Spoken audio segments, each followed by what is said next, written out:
The NFL stands for not for long. Set, Sharga and Armstead. Roll out, Walker still running out. Looks to the left, wide open, Thompson touchdown. Colin Thompson with the touchdown. There was nobody within 20 yards. What a catch off the bobble. Colin Thompson scoops it up. Lofting corner, the end zone. It is caught for the touchdown.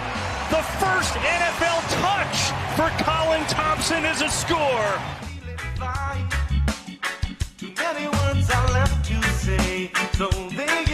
What's up, everybody? Welcome back to another edition of the Colin Thompson Show. Jack Connell, producer, co-host, do-it-all man for our media company here, Not For Long Media. I hope everyone is having a great kind of start to summer. Memorial Day has came and went. The warmer weather is here. Exciting time for us in the Mid-Atlantic and the Northeast. Tuesday, June 4th. In the morning, hanging out with you, and really appreciate you guys tuning into our shows. If you missed any of our shows, you can go back, check them out on Spotify, Apple Podcasts, YouTube, all those great places you can find shows, and our social media, Not For Long Media. Follow me and Jack personally on social media as well for any updates with the shows. Great guests, and we have an amazing guest today, Anneke Beerten. What an unbelievable story and a journey. She's a Dutch-born mountain bike racer and BMX racer, specializing in four cross. She was a world champion 2011, 12, 15, and 16. And in 19, she received the Spirit Award, from her MTB World Tour. The award is handed out to the athlete who truly epitomizes the love for all things mountain bike related. She's just an unbelievable, exciting, great personality. We had such a fun interview. We did this a couple weeks back. She had a crazy car crash in August of 2020, which left her a traumatic brain injury and severe whiplash. She's been in therapy ever since, advised to retire medically, and she's back riding, pursuing coaching career, and talks about her journey of travel and moving and living in a different country and, starting in a place where there really was no mountain biking and flat roads. And she talks about her journey back home and the business side of things. So we unpacked a ton. Impact of, Boron Arnicare, one of our sponsors here at the show. And the fun part about it, which I've talked about here before, is we get to have these awesome guests on that, maybe we try to have amazing guests on, but as people know that have podcasts, it's not always easy. And it's hard to find different people that have, maybe the time or the uniqueness to come on a show and talk about things. And she came on and was just unbelievable. And again, I mentioned Boron Arnicare, our sponsor here at Not For Long Media and the Colin Thompson Show. Plant-powered topical relief for neck, foot, and low back pain. Their pain-relieving gel and cream we talked about. If you experience pain, trust the plant that has been used for 200 years to heal. Our line of Arnicare pain reliever uses the power of Arnica, Montana, to provide relief from sore muscles, joints, bruising, swelling, and more. It's unscented, it's non-greasy, and again, it's plant-powered. This is not the heavy stuff that I took when I was playing or different things to get through some things.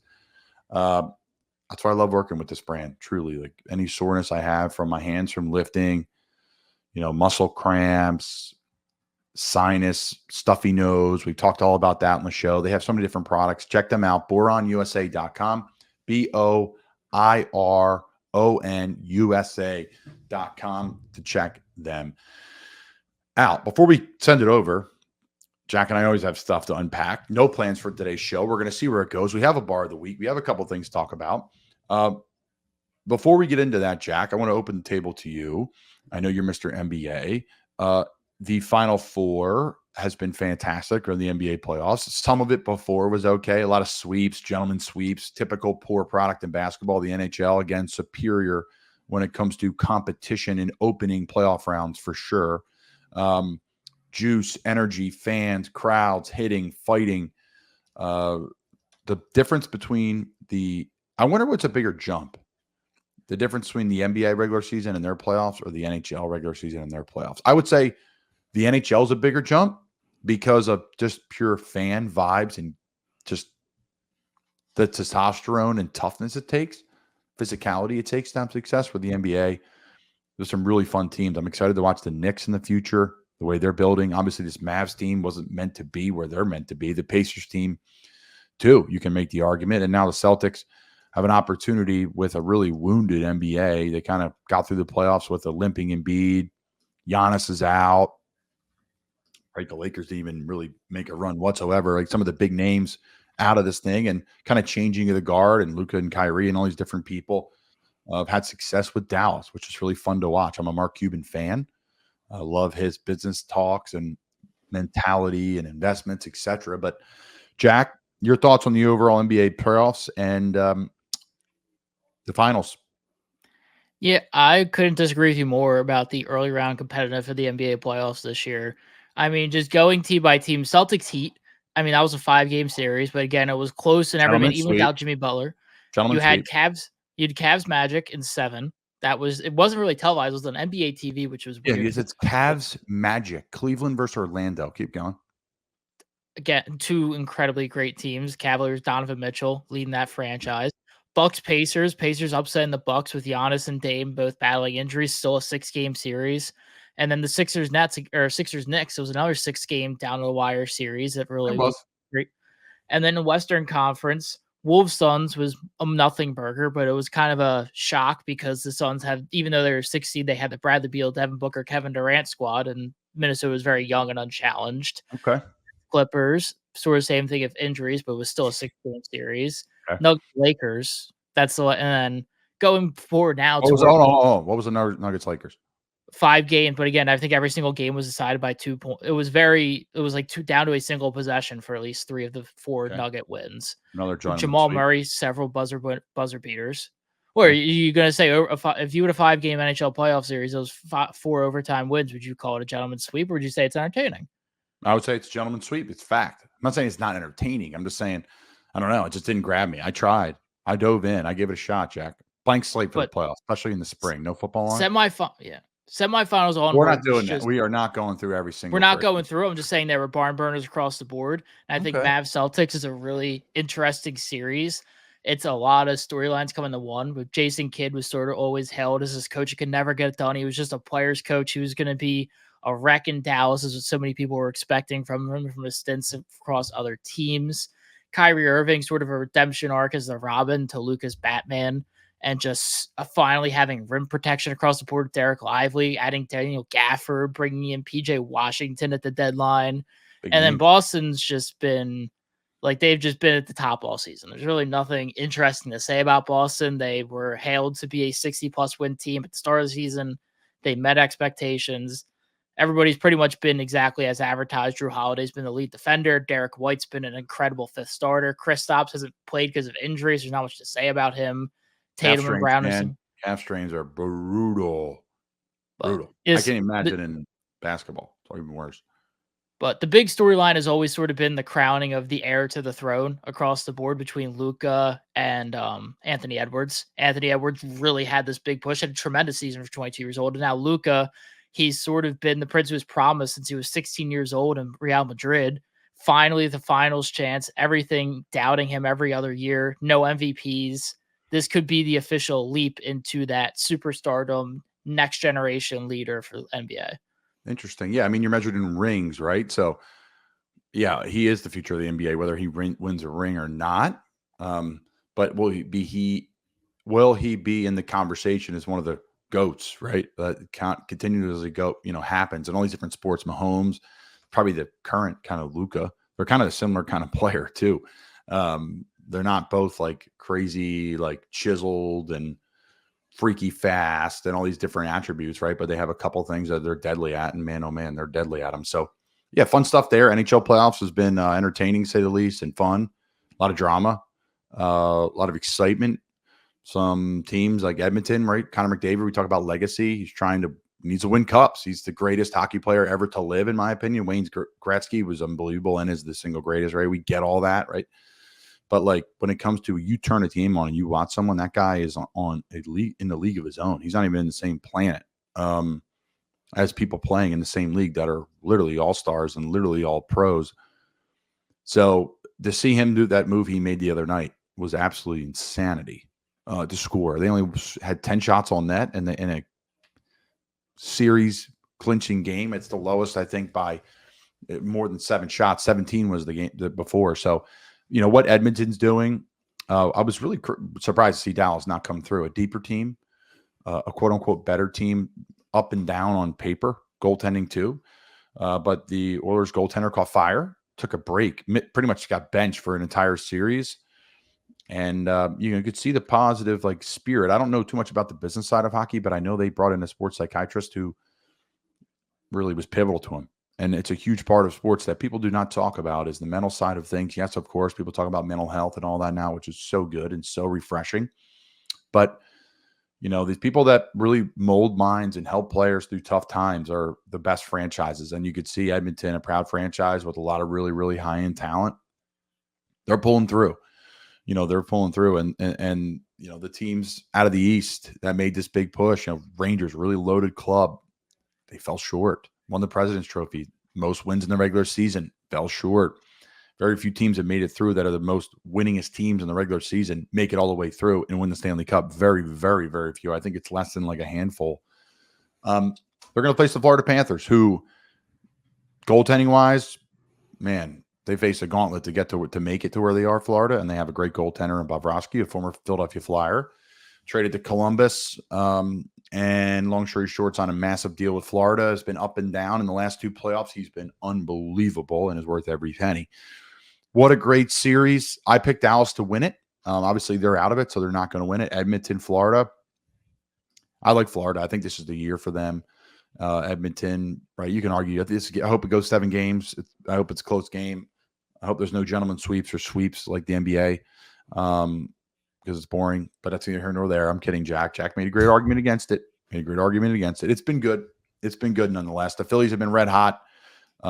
What a fun group. It was pretty cool. You see the stuff with Rhys Hoskins yesterday where, he steals on JT and kind of gives him the look. And then, of course, they throw him out at home and JT taps him. It looked like Rhys was running to the Phillies dugout. I know some people tweeted that this morning. Pretty cool. Yeah, you have to I always feel weird if you're a Brewers fan in that situation. That's such a situation where it's they're still in love with the ex, and it's just it was really great to see from a Phillies fan perspective. But that's got to be weird when your player you spent all his $40 million a year for is just buddying up with his old team, which is it's not a bad thing. I just think it's a funny perspective, and I saw a couple of tweets about it on the timeline. I mean, he got an honor. I mean, getting his walk-up song played up on the other team, that's got to be – I know they did it for Chase, maybe Jimmy Rollins. I don't really never remember doing it for many other former Phillies when they return. So, I mean, that shows you how much they care about him, even when he's really not a Hall of Famer.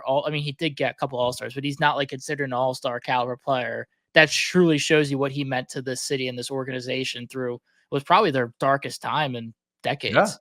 Yeah, it was him and Aaron Nola were the 2 guys coming through, and they, obviously they signed Aaron to a big deal. They couldn't afford to bring, Rhys back. They brought Bryce Harper back to first base and all these different outfield positions, right? So DH, all these different things. They have too many guys like him.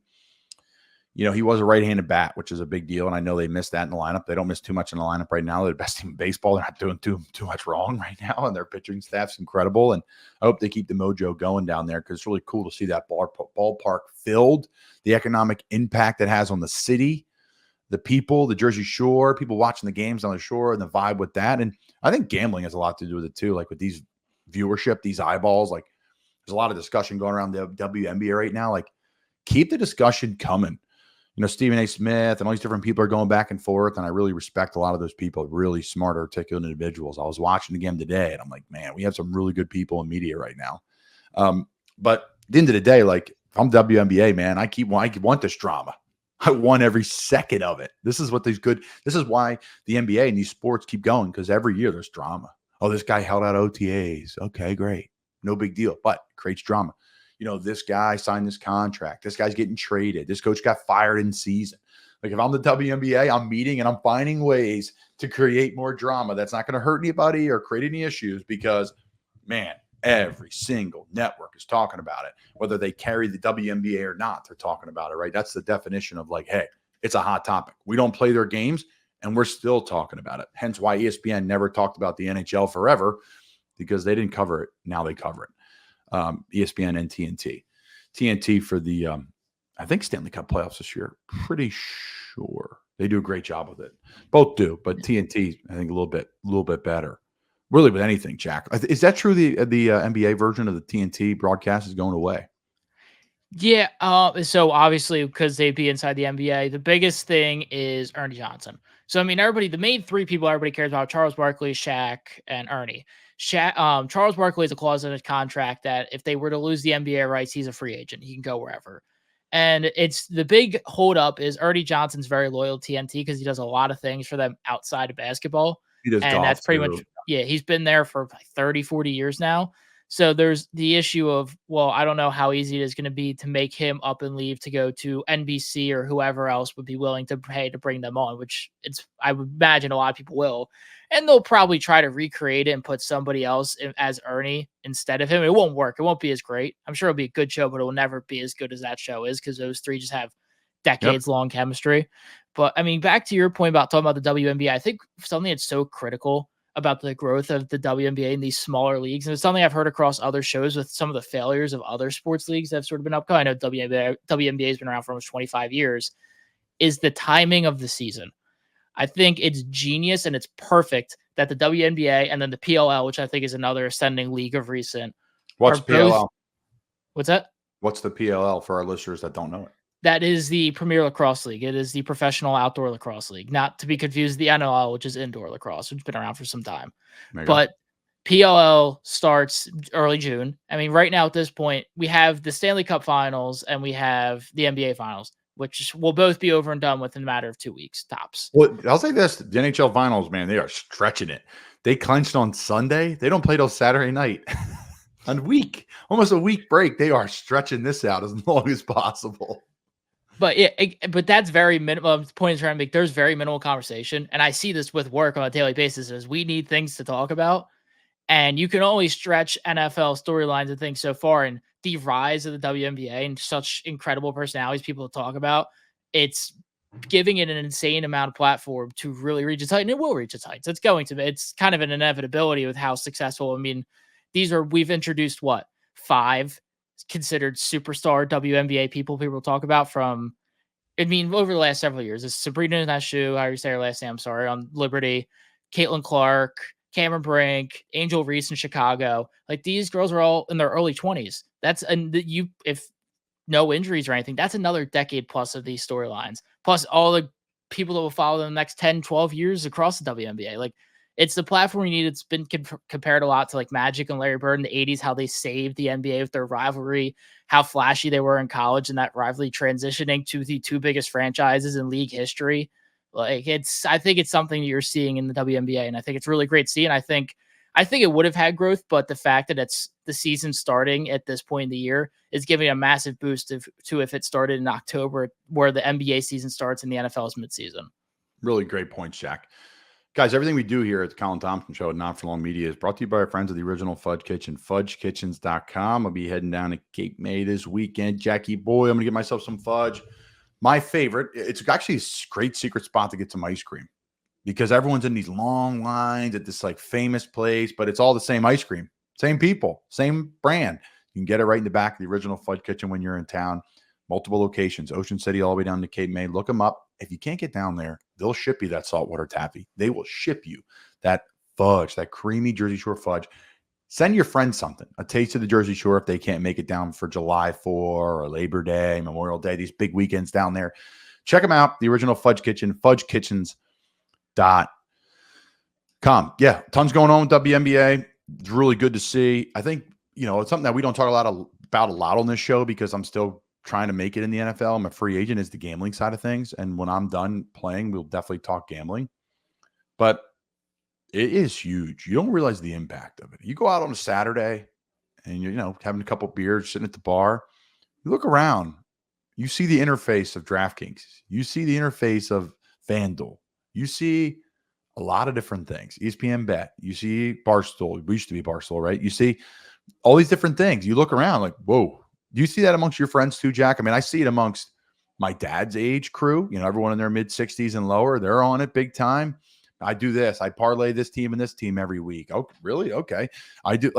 People are doing it. I think it has a big effect on eyeballs and viewership and sponsorship. I think it's one of the best things that ever happened to these sports when it comes to taking them from you're making money and really good money to now it's like, whoa.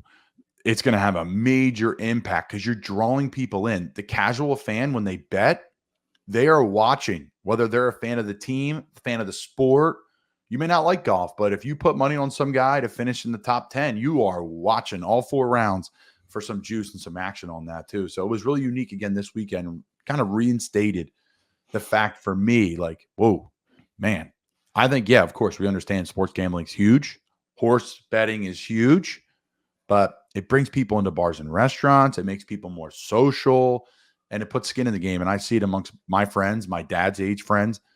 I want to curious to see what you have to say, Jack, you young folks, you 25 and under crew.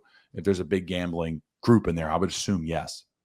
Yeah, I mean, this is something that Ross had asked me before on our show, and my response is basically, it's still the same. I know way more people. It's easier for me to count the people I know that don't bet than the people I know that do bet. Like it's very by and large. And I also just think it doesn't really help that I'm a mainly sports friend group. Like that's just sort of what our main interests are. Yeah, but that's fine. Your demographics, your demographic is what it is. But yeah, I would absolutely say just several things like friends that think they're smarter than the average bear, getting ahead on a parlay, watching the Birds game, really getting excited. Opposite, putting money on the other team so they have a win outcome one way or the other, which is, but that's always the way I felt. Like it's a win. It's like if you're a fan of a team, my smartest idea is, and I don't do this, but I feel like I should. Every week, whoever, like if you're an Eagles fan, put $5 to $10 on whoever they're playing, Commanders, Cowboys, whoever, because it's either Eagles win and you could probably give less of a shit about losing that $10, or your pockets are a little fatter, makes you feel a little bit better about the loss. Never and had.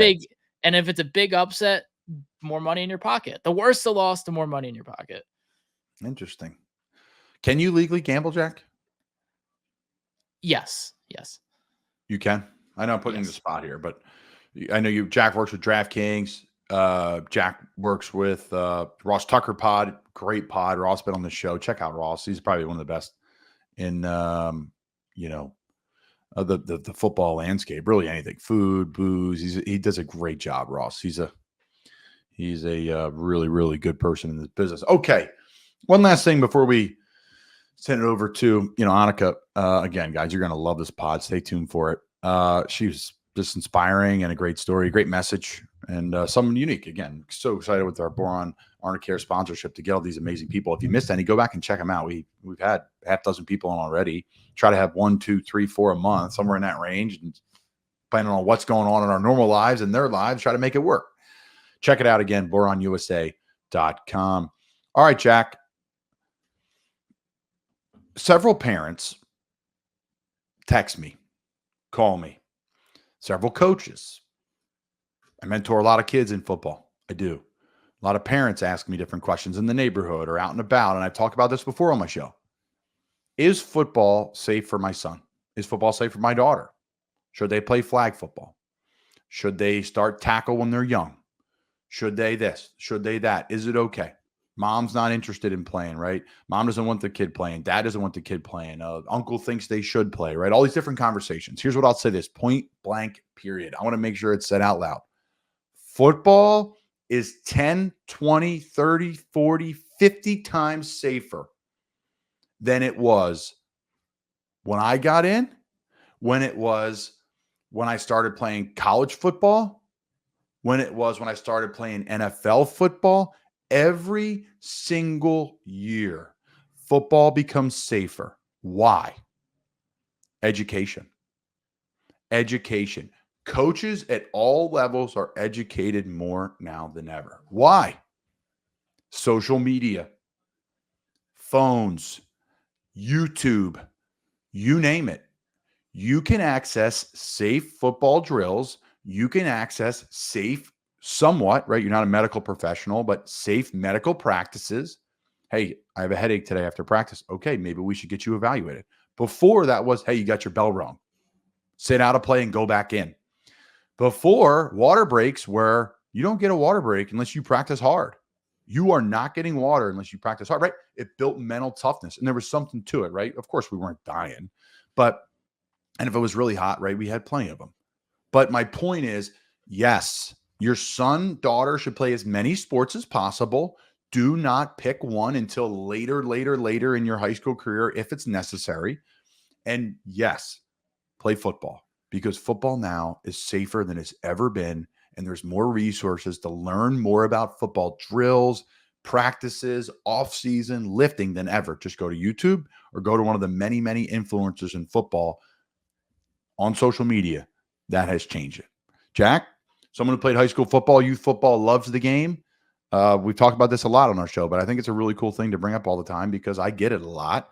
Your thoughts on the game, where it is now compared to when you started playing? Yeah, I mean, the way I I think I kind of mentioned this before. I was actually talking about with somebody yesterday. It was almost like a light switch. I felt like with a lot of the techniques and practices, like usually, like you see a lot of things introduced to a slow crescendo. I felt a lot of it was overnight, almost across the board in multiple ways. Like even when I played Pop Warner, like it was somewhat like aggressive. It's not what you consider like typical like Pop Warner football like to be nowadays. Like it was very of the similar veins of Colin mentioned. Like you got to work hard, practice hard. Like we had conditioning, which is crazy to think like a 7-year-old has conditioning running up down hills and stuff, but we did. And like even when I played middle school, is very much the same way. Like I came from a high school football coach, he's a tremendous coach. And again, like a lot of them really didn't know a lot of the things that are being practiced nowadays. Like when I would like football, like the only way you would ever like my first 3 years, the only way you could ever stop a practice is probably same for you if it lightninged or if it was like 110 degrees. Those are the only two ways your practice outside would get stopped. Yep. Nowadays they have heat indexes and certain scales where they like it's a variation. Like it's like for us, it was almost like a weather stand where it was like, yeah, if it hits a certain score on the meter, you have to go inside or you can't practice or it has to be uppers only and stuff. Mandated water breaks every certain amount of periods. For us, I think it was like every 20 minutes. So it was every 4 periods. You got a water break. Many things along those lines. And then the technology of it, like guardian caps, people practicing safe techniques. Like you kind of mentioned influence social media, which I think also PIAA, a lot of mandates from the conferences themselves of safe practice techniques that the coaches would learn from and then instill. I mean, helmets themselves have gotten so much safer. I mean, you look at a helmet from when I played, like literally like my Pop Warner one, that's literally just like an old school shell to the Axiom ones they have now for the quarterbacks and the speed flexes like Colin's got. Like it's so much different, so much safer. Mine has a signature. If you're watching on YouTube, I literally have a signature in this helmet. Why? It was custom to my head. Now that's the NFL, but literally this is custom to my head. And then put a guardian cap on top of it. So shout out to the Midway. My Uncle Ken's got the most takeoff and landings on it. But it's safer game than ever, period.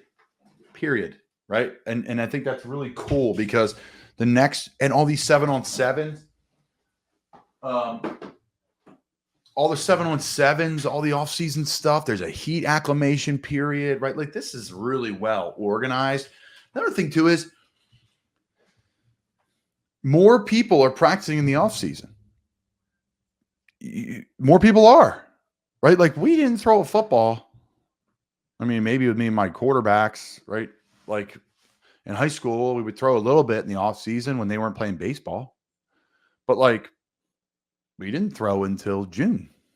Now you're working on your craft in January. So yeah, the game's better than it's ever been. And, with boron Arnicare, you can work through all your pain and stiffness and pain with that. And after you can get yourself a nice box of fudge when you win a championship, Jack. You win a championship in high school? Absolutely not.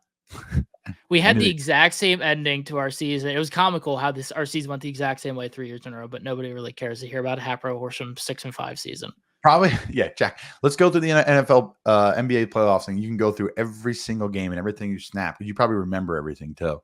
But neither here nor there. Everyone's probably like, damn, Colin, you mean to Jack. I'm like, nah, we're constantly going back and forth. I knew Jack didn't win a championship in high school. But for those that don't know or listen for the first time, and this is a lesson to kids out there. Okay. I spoke to Hapro Horsham football team and I played for the New York Giants. Joe Holman was our strength coach at Wood, and he's a strength coach at Hapro Horsham for Jack. I wrote my number on the board after I spoke to the team. I said, hit me up. I will help you. If you have, the confidence to go up to that board and say, I want Coach Holman, can I take this number down? Yeah, of course. Colin said you could. And you could text me and say, thanks for coming today. How can you help me? I'm interested in boom, boom, and boom. Here Jack is today. right? I'm not taking credit for Jack's success because Jack is one of the hardest working, if not the hardest working person in media. But I help Jack like others help me launch to the next thing. And that's the best thing we can do, paying it forward in this world, in this business. And I love to connect people, period. Love it.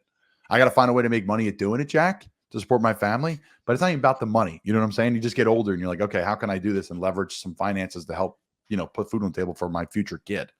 But at the end of the day, money aside, you're just a beast. You know it. I'm pumping your tires on air, and you do great for Ross, and but that's enough of the pump of the tires. But neither here nor there. It's pay it forward, folks. Like, use your connections. Like, Jack, you're going to be mentoring kids if you're not already. You already do it with the kids you bring in from Penn State, Abington, right? Like, pay it forward because it comes back tenfold. So that's Jack Connell. I'm Colin Thompson. I love having no plans, Jack. It's like our old shows, no plans. We talked on a bunch of stuff today. We literally, Jack and I talked about nothing before, and we just did a 30-minute show. I got to talk about the bar of the week this week, Jack. The bar of the week this week on the Colin Thompson Show, brought to you by Fudge Kitchen, fudgekitchens.com. They ship fudge and sweet treats across the country. It's the Fat Crab, Annapolis, Maryland, Safe Harbor Marina. This is a private place now. I was taken in by some friends.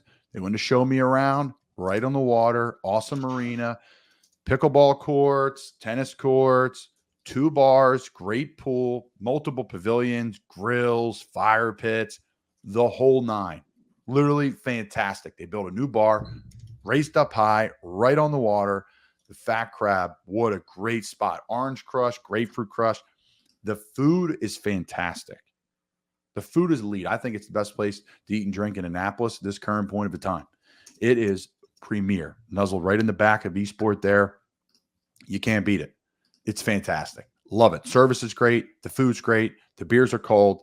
The crushers are fantastic and fresh. Right off the Chesapeake. You're looking at the Chesapeake Bay Bridge, right in Eastport there, right near Davis's Pub and Boatyard and Forward and all these great little spots right there. You can't beat it. Check it out when you're in town. You have to have a friend that's a member, though. Only a couple guests are allowed in. You got to be able to go on the boat, the whole 9. You can't just walk in there now. But the Fat Crab, elite spot to hang out and enjoy a little happy hour on a Friday or Saturday, maybe a little Sunday fun day too. The Fat Crab, check it out, Annapolis, Maryland. All right, Jack, that does it for me. That does it for you, Jack in the back. Great job, buddy. We'll keep it rocking and rolling. Anneke Beerten, check it out. Enjoy the interview. Thank you to our friends at Boron Arnicare and the Original Fudge Kitchen. Enjoy, guys. Have a great week. Anneke, how you doing today? I'm doing well. Thank you. I appreciate you coming on the show. We're really excited. You got all the helmets behind you. We're going to get into all that stuff, but we like to start at square one. What are you up to now? Where are you at? I'm currently at home, and home for me is Bentonville, Arkansas. Wow. Yeah. Are you a college football fan down there in the SEC or no? So I was born and raised in the Netherlands, and no football there, hardly. So when I moved to the US, I had to learn a lot. And now actually I'm into it because my boyfriend watches it a lot. The whole family watches it.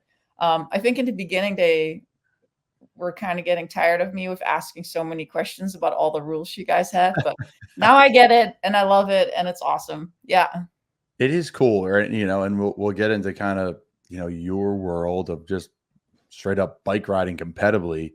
But there's something different about the SEC. I'll give you, again, another little note on it to help answer some questions of like, why are these people relentlessly obsessed with it? I don't know what it is. Yeah. But it's almost Premier League soccer-ish, like where it's like ingrained in you since you were a child. Like, yeah, totally. You are a Razorback fan. You are an A&M fan. You are a Gator, where I went and met my wife. So it is different. Like where I'm from the Northeast, it is pro football and like a little bit of Penn State and maybe Notre Dame fans. But down south, they don't even care about pro sports. They care about Suey Pig in Arkansas, which is great. Yeah. What can you compare that to, like from where you're from, the Netherlands? Like, is there community? Is it around soccer? Yeah, it's all based around soccer for us. Yeah.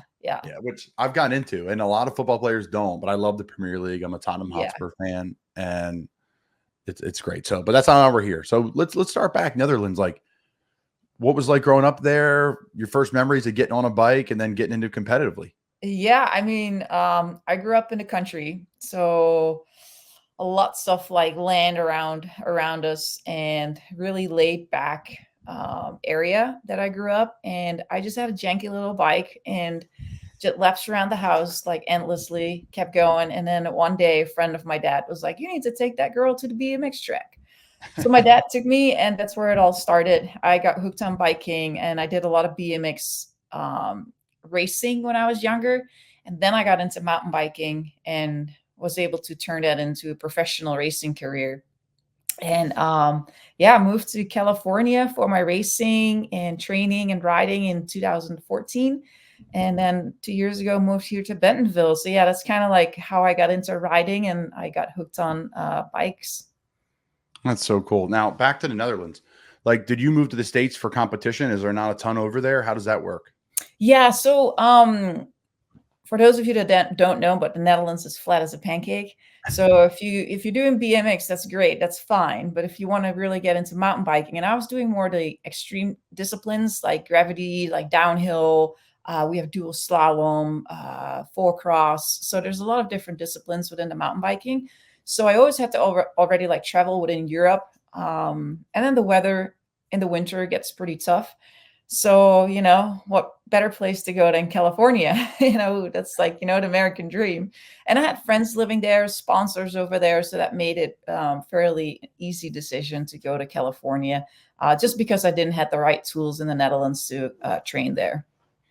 Well, you're a world champ. I'm reading here 2011, 2012, 2015, 2016. I see that and I say, okay, great. You won a lot, but what was the hardest year to win of all those? Because there's always trials and tribulations. There's different injuries. There's things, the ball bounces sometimes your way and sometimes it doesn't. I do believe you create your own luck in life through hard work, discipline, dedication, but some of those are easier than others. What was your hardest one? So the hardest one was 2011. That's when I won the World Championships for the first time, because it took me a long time to win it. I had many years before that I was like, I won a silver medal, and then I got bronze, and then I got injured. And there was always like something happening that it wasn't, the stars weren't aligned and it didn't happen. But the buildup every year, the buildup got more intense and heavier. And people like around you are like, well, you're going to win it this year. You still don't have the stripes. We call it rainbow stripes. It's actually that jersey that you can see right there that you win as a world champion. And I think like I just got so stressed out about that too, like leading up to every single world championships in the years, like, going up to it. And then in 2011, like I had such a fantastic race and everything went really well. And then you win it. And then like all that pressure kind of release. And then in 2012, I won it again, because now I was like, oh, now I know how to do this. The pressure is off. And yeah, that was the most difficult one, because of just like pressure. And the pressure that you put on yourself. I wanted it so bad for so many years already. And yeah, every year it got harder and harder. It's always fine. It's hard to go back. It's almost like my rookie and second, third year in the NFL. Like, you think you have a good process of what it takes to win, but until you like win, or whatever that could be, an individual win for you, you don't really know if your process, maybe as a championship process, you think you're doing things right, training wise, practice, nutrition, all the thing it takes to have success. But until you win, then it validates. And then once you win, there's another step. Like, okay, what I did is good. And I'm curious to see your thoughts on this and where you maybe ran into some things. But what I'm doing is good, but I want to keep tasting success. Obviously, you didn't take a backseat to it and say, I'm good to go. But like, what did you change once you won to win again? Was there something that or was it just confidence you gained moving forward into the following years? I think it's like a little bit of everything. It's definitely the confidence help, not having that pressure anymore going into the year after. But for me, I always made sure that I kept working on little things throughout my career. It's like never take a back seat, right? Never be thinking like, I got this. There's always like things to work on. It didn't matter if it was like, my nutrition or my gym program, or a different approach to skills training or something like that.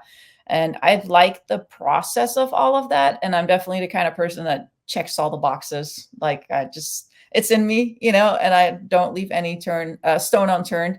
So I think that was kind of what helped for me, always stay hungry, even though if you're on top of the box, you never know if the year after you'll still be up there. So yeah. Yeah, no doubt. That's the hardest part is staying up there, Yeah. enjoying the moment too, and not like being too crazy. Like, oh man, I don't want to celebrate too much, but you also need to celebrate like small wins is something I've like really tried to focus on. Like my off days, Yeah. I'd have a couple beers because I'm like, you earned it. Like, don't skip Yeah. that part of like my enjoying of the moment, so I don't Yeah. like burn out. It's extremely hard. So I guess like the basic questions, like where's your favorite place to ride and why? What are some places for you that like make you smile when you think back to like just purely riding? Like, I love this track. I love going here. What are some of those, either in the States or out of the country? Yeah, I mean, man, I travel to a lot of really cool places, but I think for me, Whistler in Canada is always a top spot for destination to go to for mountain biking. It's phenomenal. It's awesome. And a place that I really like always remind myself that I really enjoyed going to was Tasmania. We had a race there, and that was just fantastic, And I was able, like kind of like you said, I was able to really be there in a moment too, and enjoy like the people there, the culture, and the riding. So that was an amazing place, and I always love riding in like places like Switzerland as well. The mountains are just something else over there. I can't wait to get over there. I hear amazing things about that place. Yeah, it is. It's awesome. All right. So moving through your career, you had a tragic car accident, right? Like that's, first off, how are you feeling? I'm doing fairly good. Yeah, Yeah. I wouldn't say I'm back to the person I was before the accident, but we're already 3.5 years. It's already been 3.5 years since the accident now, and I still deal with some symptoms, but I'm doing fairly good. Yeah. That's great to hear. You're still involved with like training and therapy. Obviously you're still riding. Like what are some of the struggles, like from where you started to where you are now, and how free it is to just be able to move and get out and about a little bit? Um, yeah, I think it's been such a long process since the accident, and now I take moments where I look back with how far I've gotten.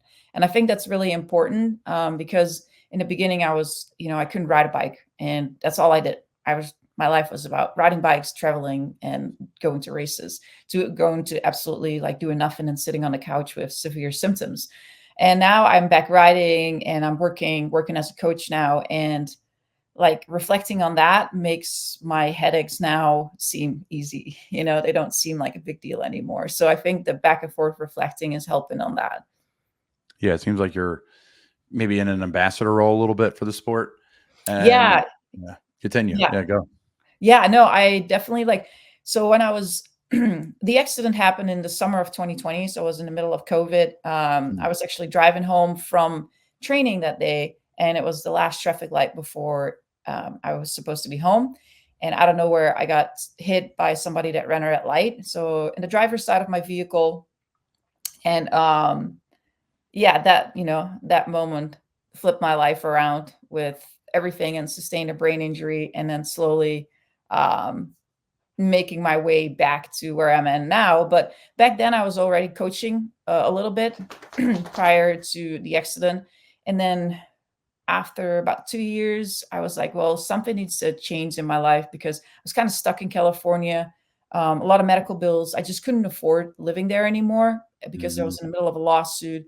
And it was just like, kind of like the worst nightmare that you can think of. And I was like, okay, I need to do something. Something needs to change in my life, because first of all, I can't keep affording this, living here and then having to pay all these bills.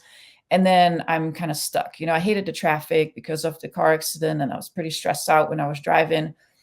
So I was like, okay, here we go. I'm going to move. I'm going to sell everything. And I was like, where can I coach a little bit more? What would be a good place where mountain biking is really alive? And I had been to Bentonville before for coaching prior to the accident. And it's an amazing town. Mountain biking is really big here. It's mountain bike capital of the world. And I knew two friends that lived here, and I was like, hey, I'm thinking about moving to Bentonville. And they're like, do it. I was like, okay. So I sold my little apartment, packed up, moved here. And I didn't really had a plan, but the coaching kind of came really natural, and I started picking up clients. And before I knew it, I got really busy. And now my schedule is almost booked like 2 months ahead. So, like, I see the positives now after the accident and making the move and stepping into that ambassador role of also for my sponsors, but also, focusing on coaching now. So the shift was not the way I, had envisioned or, having to end your career, but I'm very happy with how things are now. So for me, I've never been in a car accident, but they say after a football game, you feel like you've been in a car accident because of the whiplash and how many times you've been hit. Now, again, Yeah. let me make this crystal clear. I am not comparing my situation to yours, but some things I've done to handle some pain, especially in my neck, in my hands, and we talked about on here before, is some of the Arnicare products, the homeopathic stuff, which I really enjoy because, as you know, especially someone who's been through some stuff, there's a lot of pain meds out there that are not very good for you. They are not. But the homeopathic stuff at Arnicare has been huge for me, and the pain relief stuff and helping me calm down. I was wondering some of the stuff that you do and if you use Arnicare. Yeah, I do. I use it a lot. And I actually already used it prior to the accident because I got connected with Arnicare at a trade show very randomly. I saw that they had a little pop-up booth and I went over there and I was like, I love your brand. I love your stuff. And they went like, oh, really? I was like, yeah, my mom used to always use it on me and I still use it. So that's how I got connected with them because I was very well aware of the product and I use it. It was always like in my travel bag. I didn't go anywhere without them. Either if it was like the calendula for my scrapes, and then I bruise super easy. So I always had the Arnicare in my bag. So I got connected to them and I love the brand. I love the product, obviously. But then especially after the car accident, I started using a lot of the other medication that they have as well, also for nauseousness, dizziness, eye fatigue. So there's so much that they have. And also as an athlete, knowing that it's all homeopathic is so important, taking care of your body and not just randomly putting something in there. And yeah, I just love their products. Yeah, short-term fix without the long-term side effects is huge because I've taken stuff before, after games, during games, helps you get through it. Feel like Superman. And then you're on the plane after and you're like, oh my gosh, I feel horrible. Yeah. But no, it's a great product. I think for me, the mobility side of it, like, and this, movement is health, period. Like, yeah, you got to move. And if you can't, like some of my friends have it, I'm like, get in the pool. The pool's been huge to me. I was wondering if anybody mountain biking, like, does any cross training with the pool because it's low impact. And a lot of the mountain biking stuff is a lot of jerky, high impact stuff. I was curious, like, what's the training like for a mountain biker? Like, are we lifting? Are we sprinting? Are we doing pool work? Like, are we, like, explain it to me. Are you anybody playing like rec sports, like to stay nimble and athletic? Like, how's that go? We play a lot of pickleball. No, nice. See, that's good. No, so a lot of cross training is for sure like gym. You do your endurance training, you do your sprint training. But actually, I haven't heard of a lot of people doing swimming. I had one of my clients now that coaches swimming. So she invited me to come and swim. I was like, man, I'm not sure about if you want to see me in a pool, try to make the other side. It might take a while. It feels great though. Like, you feel great after, in my opinion. Yeah, I know. I should look into that because I think that would actually has a lot of benefits for me, especially still dealing with a lot of neck pain and stuff like that. But yeah, cross training is still a lot on the bike, in the gym, yoga, like you say, the mobility part and staying flexible and dynamic on the bike is so important. And also with crashing, I'm sure that you can relate to that with the impact that you guys are getting. Our bodies, go through a lot. Yeah, no doubt. I'm constantly, like, for me, it's a ton of weight training. It's a huge part of it, but not just like rigid weight training, right? Like, which is so kind of old school. And I do have some old school stuff, like obviously power cleaning and squatting and bench press and those things. But like, I find myself now, the older I've gotten, it's more box chops, it's box jumps, it's more plyometrics. Yeah, the pool's awesome. Like, I got in it.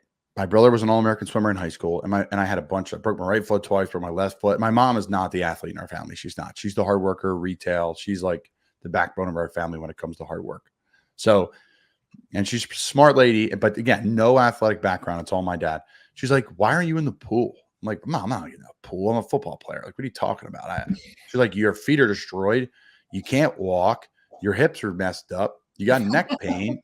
Your shoulders are sore. What can you do to get rid of that pain? you got to move. Okay, mom. So I ignored her or whatever. And my senior year in college, I was like already graduated. So you finish your 3.5 years, 4 years in college because you take so many summer classes because you're there year round playing football. So I had to take some like kind of just whatever courses to get my credits up so I could play. So I took scuba diving. Oh, nice. And of course, I'm an idiot and I didn't finish it all the way. Like I killed the pool stuff, did okay with the paperwork, and I didn't go get my certification. So I know how to dive, but I can't because I didn't get my certification. That's neither here nor there. I felt amazing when I got out of the pool every day. And then I got the training in Norcross, Atlanta, right outside of Atlanta in Georgia. And every Wednesday we would lift and run Monday, Tuesday, Thursday, Friday. And every Wednesday we'd get in the pool. And Nice. Thursday I felt amazing. And I was like, Yeah. wow. So it was a lot of active recovery where I would just sit around on my off day and just eat and nap. Yeah. And feel like crap the next day. So it's so good too. Like even neck stuff, I'll float in the deep end, just like above. So my neck just like comes up. So I don't want to bore everybody listening, but we're talking pool stuff. Decompressing. Yeah. If you just Google a couple of pool workouts, like even if you type in like football pool workouts, Yeah. there's teams now doing it, and you'll see a couple things in there that will help. And Yeah. mobility's huge, like you said Yeah, too. So for we'll sure. see. You don't have to be a great swimmer. I'm definitely not. I've practiced a lot with it. So where to next? So take me in what's next for you. Is this something that you see yourself doing long-term, coaching, ambassador of the sport, living down there and traveling, on the circuit here and I guess not competing, but also, coaching and being an ambassador? Yeah. So, I guess for myself, I think I feel very at home in Arkansas because Arkansas is a lot more like the Netherlands. So I really enjoy living here. I love the mountain bike scene, the town, the community here is fantastic.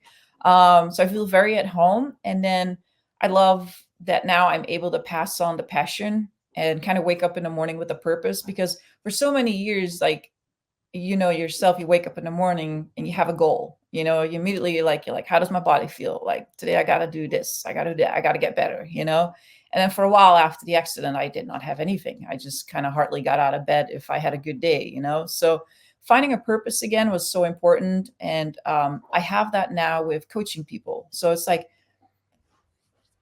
making them feel better about themselves, building that confidence on a bicycle. And it doesn't matter if it's a beginner or I work with pro athletes. So I also coach USA cycling team right now. So I go to events with them. I go to World Cup events, which I really enjoy too, because it brings me back into the race scene. I know how those riders feel when they line up and I can give them my feedback, my input, everything that I learned in the past, I can help those younger riders out. And it is an Olympic year. So we have the Olympics in Paris this year, and hopefully I can join them and help them, get to the road to Paris and get them as in best of a shape as I can as a skills coach while they head to Paris. So really excited stuff, coming up this year. And I'm just, I keep building on that. I feel like I've always been a person that sometimes bites off more than she can chew. No, So I always have short. a lot of projects going on, and sometimes I have to slow down, do more stuff on YouTube with, we call them trail previews. I have a drone guy following me with FPV drone, and then we show people trails that we have here in the area. So we do some focus on that, and then, still work with sponsors. And yeah, so plenty of stuff in the pipeline for sure.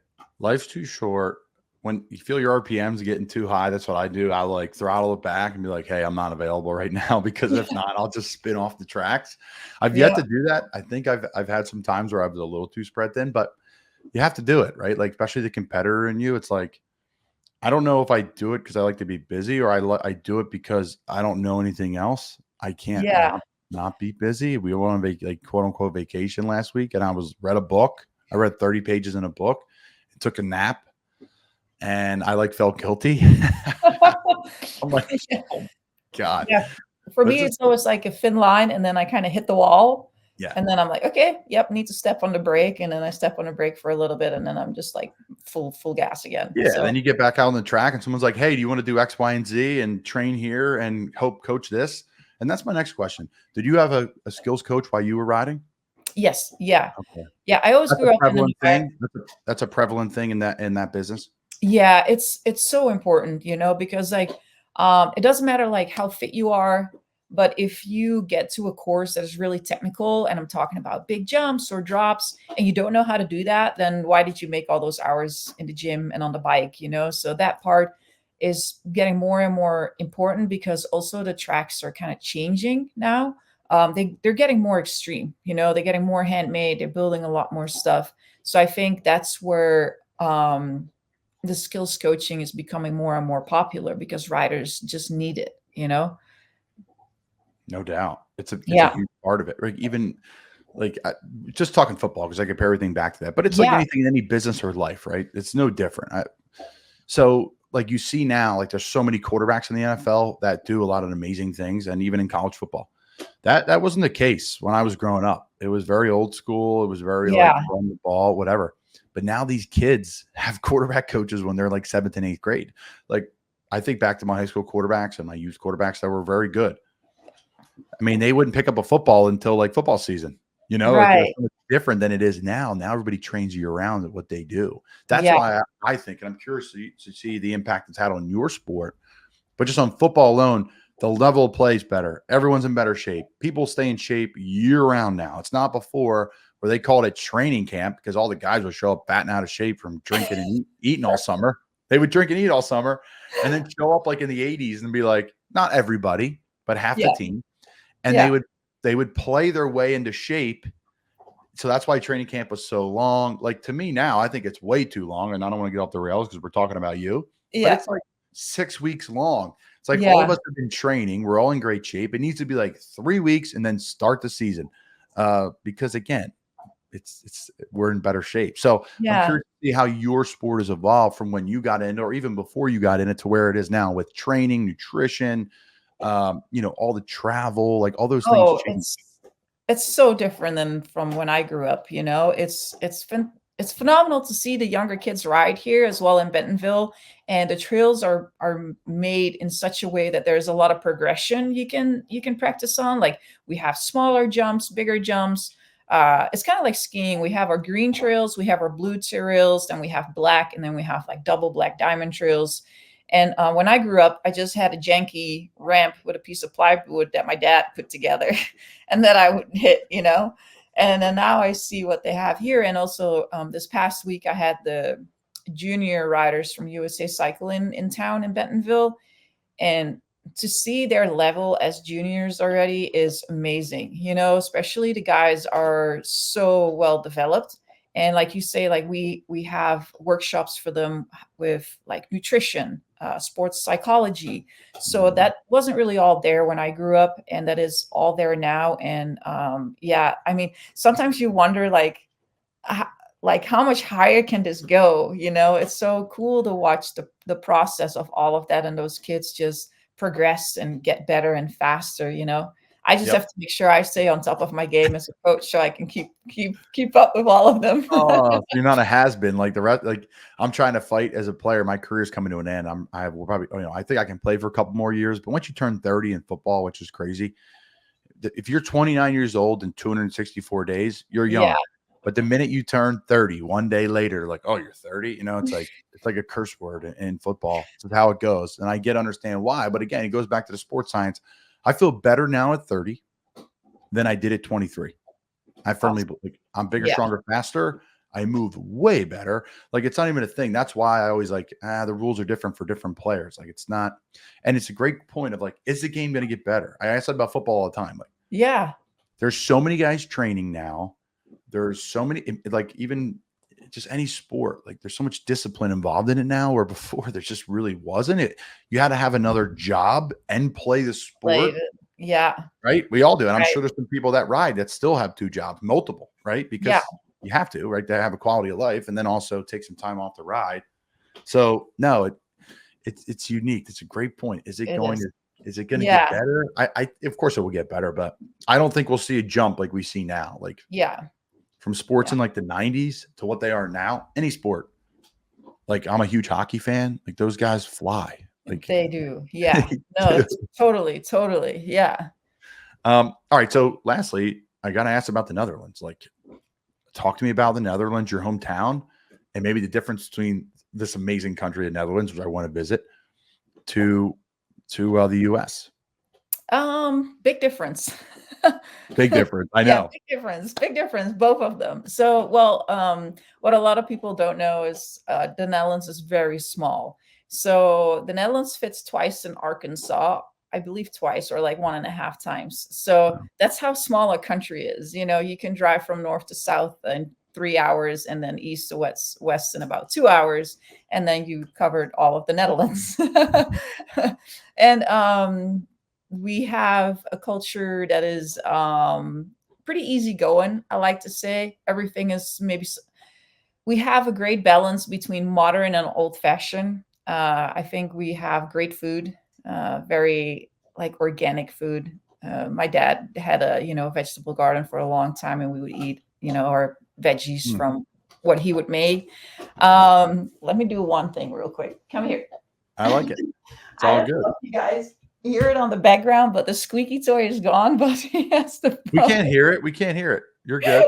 You can't hear it. No, don't take it away from your dog. I'm sure he's a nice guy. If you can't hear it, then it's fine. Yeah, he's good. I was like, he just sat down right next to me, and he's just like chewing on that thing.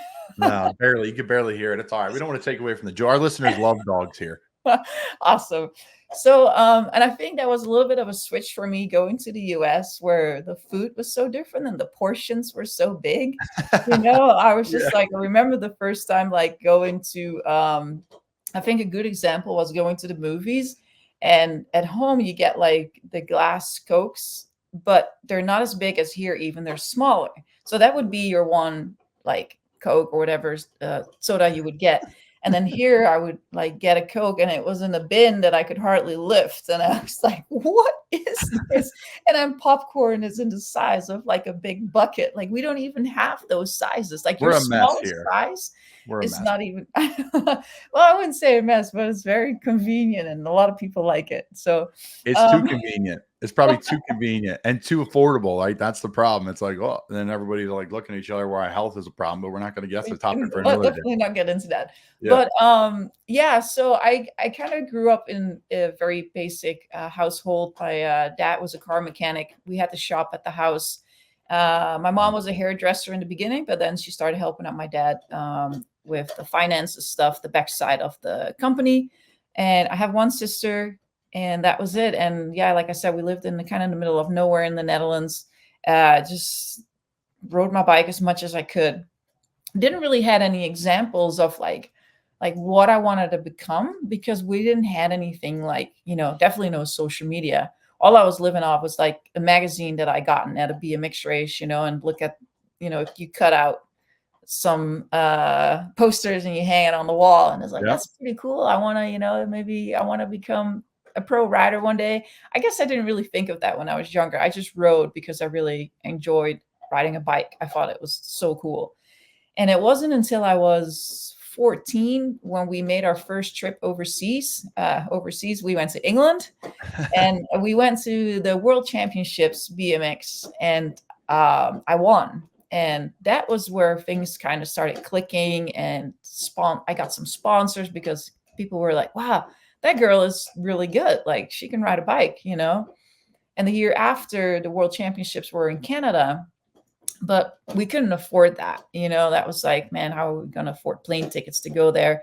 So a local friend of my dad had a business, and he chipped in a couple of $100, and then another friend of ours chipped in another couple of $100. So we got 2 plane tickets. So my dad and myself, we went to Canada, and I also won that race, that World Championships. So, it was super cool. And after that, somebody in the Netherlands was looking for a girl that was interested in joining their mountain bike team, but they were looking for a girl that, was fearless and was willing to take on a challenge by trying downhill mountain biking. And I mean, like, I'm a country girl. I'd never seen a mountain in my life before. And off I went with the team on a training camp to the southern France. And they kind of like went like, here's your new bike. Good luck.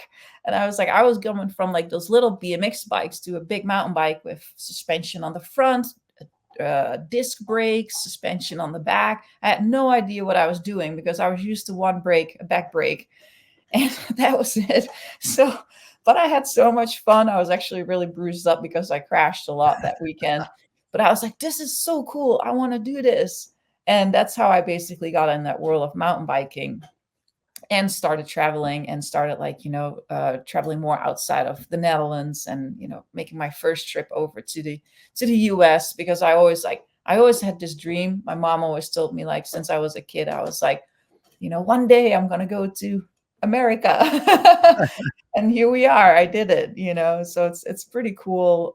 You're like, that's not that great, Mom. It's okay. It is. It's like sometimes people ask me, would you still move back to the Netherlands? But I don't think so. I've always had a thing for the US. I really love it here. And the country is so big, and you guys have so many cool stuff. Not saying that Europe doesn't have that, we have that as well. But I think for what I'm doing right now and the passion that I have for cycling and coaching, this is just the perfect place to be.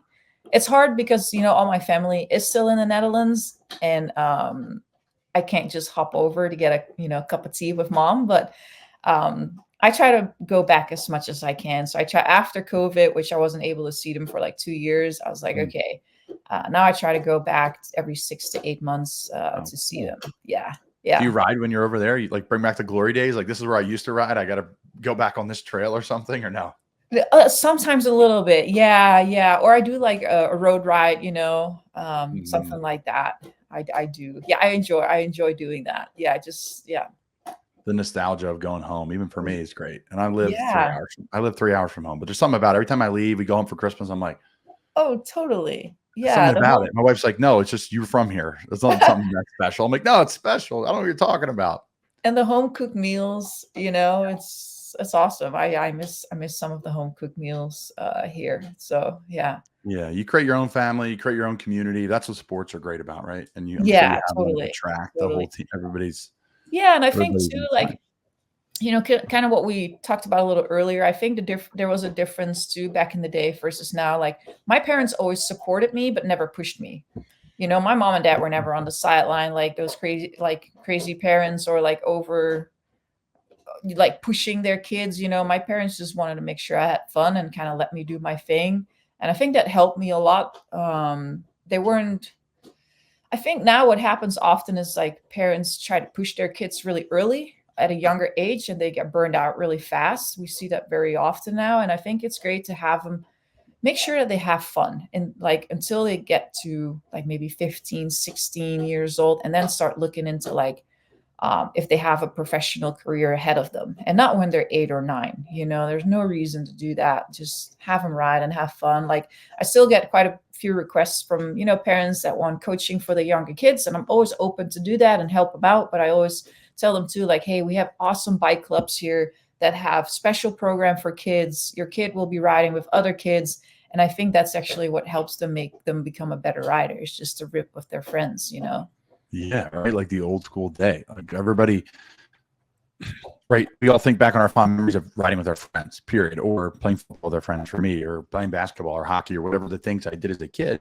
Exactly. They're your best memories. And then it becomes professional, and you're like, damn, I miss those days of just going out with my friends and having fun. It becomes serious too quick. Yeah. Yeah. I don't feel like you should be tied to a program or a set schedule when you're 8 or 9 years old.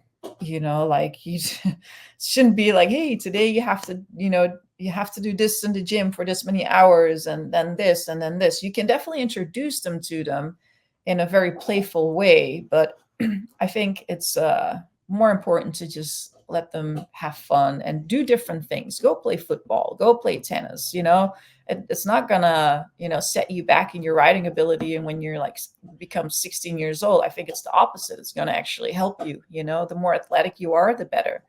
No doubt. I completely agree. Talk about it all the time on the show here, getting more people involved and doing more sports. Anneke, thank you for your time. You're welcome. Thank you for having me. This has been a blast, and I look forward to getting you on in the future. I just followed you. I can't wait to follow all your stuff and what you're doing and learn more about it. Awesome. Thank you so much. I appreciate it. Great chatting.